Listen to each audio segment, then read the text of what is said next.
Hi friend, welcome to our channel friends. ఇవాల్టి వీడియోస్లో రుణమాఫీ గురించి ఒక కొత్త అప్డేట్ అయితే రావడం అయితే జరిగింది ఫ్రెండ్.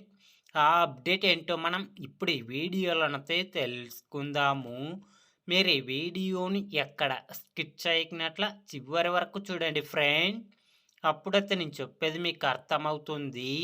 అలాగే వీడియో నచ్చితే ఒక లైక్ చేసి ఇంతవరకు మన ఛానల్ సబ్స్క్రైబ్ చేయని వాళ్ళు వెంటనే సబ్స్క్రైబ్ అయితే చేయండి ఫ్రెండ్.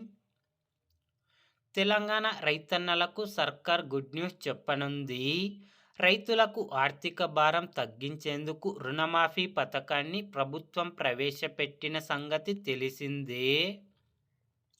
ఇప్పటికే 4 విడతలుగా వేలాది మంది రైతుల ఖాతాల్లో రుణమాఫీ నిధులు జమ చేసిన ప్రభుత్వం మరో విడత కోసం ముహూర్తం ఫిక్స్ చేసింది. అయితే ఈ పథకం ద్వారా అందరికీ నిధులు అందలేదు. చాలామంది రైతులు రుణమాఫీ కోసం వేచి చూస్తున్నారు. తాజాగా 4వ విడతలో ప్రభుత్వం 2,74,767 కోట్లను రైతుల ఖాతాల్లో జమ చేసింది. ఇంకా పలు ప్రాంతాల్లో రైతులకు ఈ రుణమాఫీ డబ్బులు ఇంకా అందలేవు.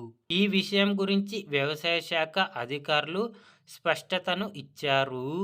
వ్యవసాయ శాఖ అధికారులు తెలిపిన ప్రకారం మిగిలిన రైతులకు 5వ విడతలో రుణమాఫీ నిధులు అందజేయనున్నట్లు తెలిపారు. వచ్చే నెల మొదటి వారంలో ఈ 5వ విడత డబ్బులను జమ చేసే అవకాశం ఉన్నట్లు సమాచారం. అయితే ఈ 5వ విడతతో రుణమాఫీ పూర్తిగా అమలవుతుందని ప్రభుత్వం ఆశాభావం వ్యక్తం చేస్తోంది. అయితే ఈ పథకం అమలు ప్రక్రియలో కొంత సమయం పట్టడంతో రైతులు కొందరు అసంతృప్తి వ్యక్తం చేస్తున్నారు.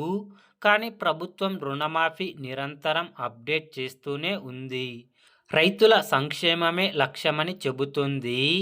తెలంగాణ రుణమాఫీ పథకం ద్వారా రైతులపై ఉన్న ఆర్థిక ఒత్తిడిని తొలగించడం మాత్రమే కాదు, వారి జీవన ప్రమాణాలను మెరుగుపరచడానికి ప్రభుత్వం అంకితభావంతో పనిచేస్తుందని చెప్పవచ్చు ఫ్రెండ్స్. కాబట్టి 5వ విడత రుణమాఫీ జనవరి నెలలో అర్హత ఉన్న రైతన్నలకు 2 లక్షలు రుణాలు మాఫీ కావడం అయితే జరుగుతుంది ఫ్రెండ్.